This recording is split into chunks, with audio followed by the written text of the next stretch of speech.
Breaking news చూస్తున్నాం. N convention centre ను కూల్చేయడంపై అక్కినేని నాగార్జున స్పందించారు. కోర్టు స్టే ఆర్డర్ ఇచ్చినప్పటికీ చట్ట విరుద్ధంగా కూల్చేశారన్నారు. తాము చట్టాన్ని ఉల్లంఘించలేదని, ఇది పట్టా భూమి అని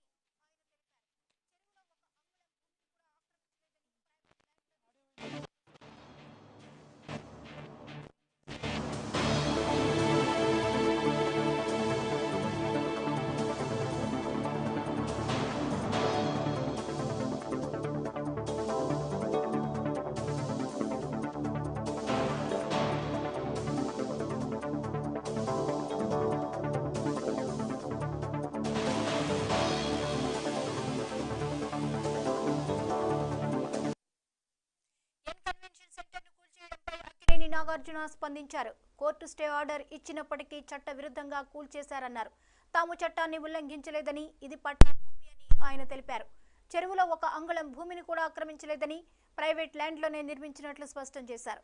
అధికారులు చేసిన ఈ చట్ట విరుద్ధ చర్యలపై తాను న్యాయస్థానాన్ని ఆశ్రయిస్తానని పేర్కొన్నారు.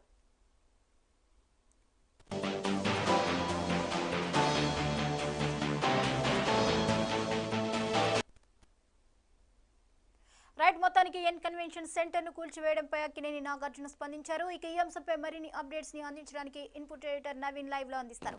నవీన్, చెప్పండి. అక్కినేని నాగార్జున ఎన్ కన్వెన్షన్ కూల్చివేతపై స్టేట్మెంట్ ఇవ్వడం జరిగింది. ఇది చట్ట విరుద్ధంగా ఈ కూల్చివేతలు జరిగాయి అని చెప్పేసి ఆయన అంటున్నారు. వివరాలేంటి?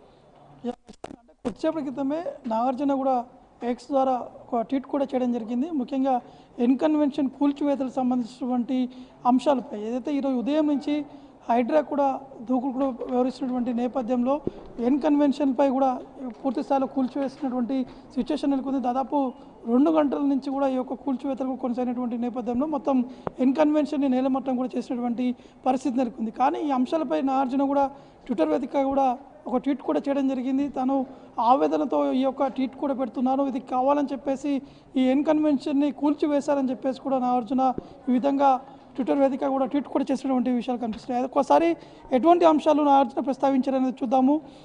కోర్టు కేసుల విరుద్ధంగా ఎన్ కన్వెన్షన్ కూల్చివేతలు బాధాకరం అని చెప్పేసి కూడా చెప్పడం జరుగుతుంది. ఎందుకంటే ఆల్రెడీ స్టే ఇచ్చినటువంటి నేపథ్యంలో ఏ విధంగా కూల్చివేస్తారని చెప్పేసి కూడా నాగార్జున ట్వీట్ కూడా చేయడం జరిగింది. అధికారులు చట్టవిరుద్ధంగా చేసిన చర్యలపై న్యాయస్థానం వెళ్తానని చెప్పేసి కూడా చెప్పడం జరిగింది. నాగార్జున తమ న్యాయవాదులతో కూడా సంప్రదించినట్టు కూడా తెలుస్తుంది. వారు మళ్ళీ హైకోర్టుని కూడా అప్రోచ్ అయ్యేటువంటి అవకాశం ఉన్నట్టు కూడా తెలుస్తుంది. అయితే వారు స్పష్టంగా కూడా చెప్తున్నారు, ఎక్కడ కూడా ఎఫ్టీఎల్ ల్యాండ్లో తమ ఎన్ కన్వెన్షన్ నిర్వహించలేదు, కేవలం ఉన్నటువంటి తమ భూముల్లోనే ఈ యొక్క ఎన్ కన్వెన్షన్ కూడా నిర్వహించామని చెప్పేసి కూడా నాగార్జున చెప్తున్నటువంటి సిచ్యువేషన్ నెలకొంది. మరోవైపు ఉదయం నుంచి కూల్చివేతలకు సంబంధించినటువంటి అంశం అంటే దాదాపు 6 గంటల నుంచి కూడా ఈ యొక్క కూల్చివేత ప్రక్రియ కొనసాగుతున్నటువంటి నేపథ్యంలో తమకి ఎటువంటి నోటీసులు ఇవ్వకుండానే ఈ విధంగా కూల్చివేయడం ఇది సరికాదని చెప్పేసి కూడా నాగార్జున ఈ విధంగా వ్యాఖ్యలు కూడా చేయడం జరిగింది. దాంతోపాటు కూల్చివేత కోసం గతంలో ఇచ్చిన అక్రమ నోటీసులపై కోర్టు స్టే ఇచ్చింది.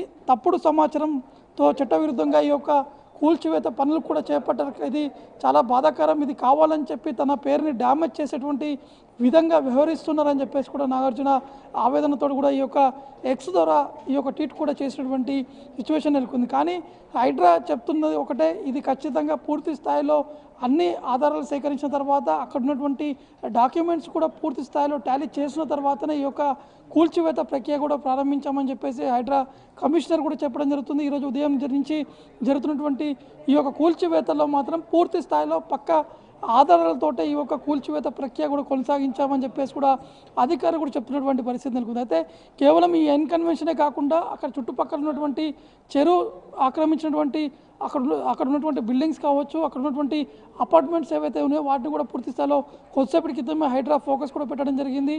అక్కడ ఉన్నటువంటి ఇళ్లను కూడా పూర్తి స్థాయిలో కూల్చివేస్తున్నటువంటి ప్రక్రియ కూడా కొనసాగుతున్నటువంటి పరిస్థితి నెలకొంది. కానీ ఎన్ కన్వెన్షన్ సంబంధించినటువంటి వివాదం గతంలోనే రేవంత్ రెడ్డి ఎమ్మెల్యేగా ఉన్నటువంటి సమయంలో అసెంబ్లీ సాక్షిగా కూడా కొన్ని వ్యాఖ్యలు కూడా చేశారు. ఎన్ కన్వెన్షన్ అనేది చట్టవిరుద్ధంగా నిర్మించారు అని చెప్పేసి రేవంత్ రెడ్డి కొన్ని కామెంట్స్ కూడా చేయడం జరిగింది. అయితే రేవంత్ రెడ్డి టీడీపీలో ఎమ్మెల్యేగా ఉన్నటువంటి సమయంలో అసెంబ్లీ వేదికగా ఈ యొక్క కామెంట్స్ కూడా చేసినటువంటి సిచ్యువేషన్ నెలకొంది. కానీ మళ్ళీ ఇప్పుడు అధికారంలోకి వచ్చిన తర్వాత ఈ కూల్చివేయడం అనేది జరుగుతున్నటువంటి నేపథ్యంలో ఇది కావాలని చెప్పి చట్టవిరుద్ధంగా కావాలని చెప్పి కక్షాపూరితంగానే ఈ యొక్క కూల్చివేతలు కూడా ప్రక్రియ కొనసాగించారని చెప్పేసి నాగార్జున యొక్క ఆవేదన కూడా వ్యక్తం చేయడం జరిగింది. చూడాల్సి ఉంటుంది మళ్ళీ కోర్టును అప్రోచ్ అవుతే కోర్టు ఏ విధంగా వీరికి తీర్పిస్తుంది, ఏ విధంగా ఉంటుందనేది కూడా చూడాల్సి ఉంటుంది.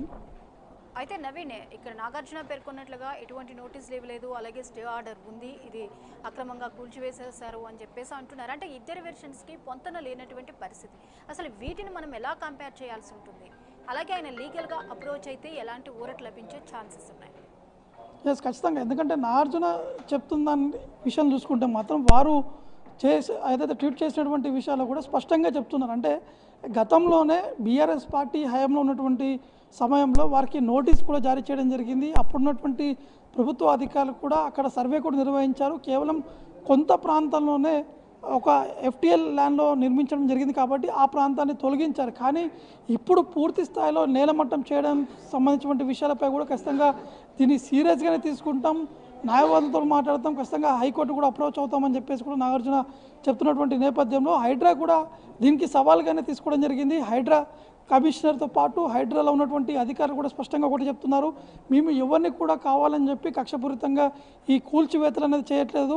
పూర్తి స్థాయిలో హైడ్రా ఏర్పాటు చేసింది కేవలం అక్రమ నిర్మాణాలతో పాటు ఎఫ్టీఎల్ ఫుల్ ట్యాంక్ లెవెల్లో ఉన్నటువంటి ఆ ప్రాంతాల్లో నిర్మించినటువంటి నివాసాలు కావచ్చు, అపార్ట్మెంట్ కావచ్చు, ఫామ్ హౌస్లు కావచ్చు, ఎవరి అయినా సరే మేము పూర్తి స్థాయిలో కూడా కూల్చివేస్తామని చెప్పేసి కూడా హైడ్రా కమిషనర్ రంగనాథ్ కూడా స్వయంగా మీడియాతో మాట్లాడుతున్నటువంటి సందర్భాల్లో ఈ అంశాన్ని కూడా ప్రస్తావించడం జరిగింది. కానీ ఈ ఎన్కన్వెన్షన్ సంబంధించిన విషయాలపైన ఈరోజు ఉదయం నుంచి కూడా రాజకీయంగా చర్చ కూడా జరుగుతుంది. ఒకవైపు కావాలని చెప్పి ఇది కూల్చివేశారని చెప్పేసి ఒకవైపు చెప్తున్నారు, మరోవైపు లేదు పక్క ఆధారాలతోటి వచ్చినటువంటి సమాచారం నేపథ్యంలో కొన్ని ఫిర్యాదు కూడా రావడం జరిగింది. సమీపంగా ఉన్నటువంటి స్థానికులు కూడా ఎన్కన్వెన్షన్పై గతంలోనే ఫిర్యాదు చేశారు. కానీ దాన్ని పూర్తి స్థాయిలో డేటా సేకరించడానికి కొంత సమయం పట్టింది కాబట్టి ఇంత ఆలస్యం జరిగిందని చెప్పేసి హైడ్రా కమిషనర్ కూడా చెప్పడం జరిగింది. కాబట్టి ఇవన్నీ కూడా సమాచారం సేకరించాం, వారికి సంబంధించిన డాక్యుమెంట్లు సేకరించిన తర్వాతనే ఈరోజు ఈ యొక్క కూల్చివేత ప్రక్రియ కూడా ప్రారంభించామని చెప్పేసి అధికారులు కూడా చెప్పడం జరుగుతుంది.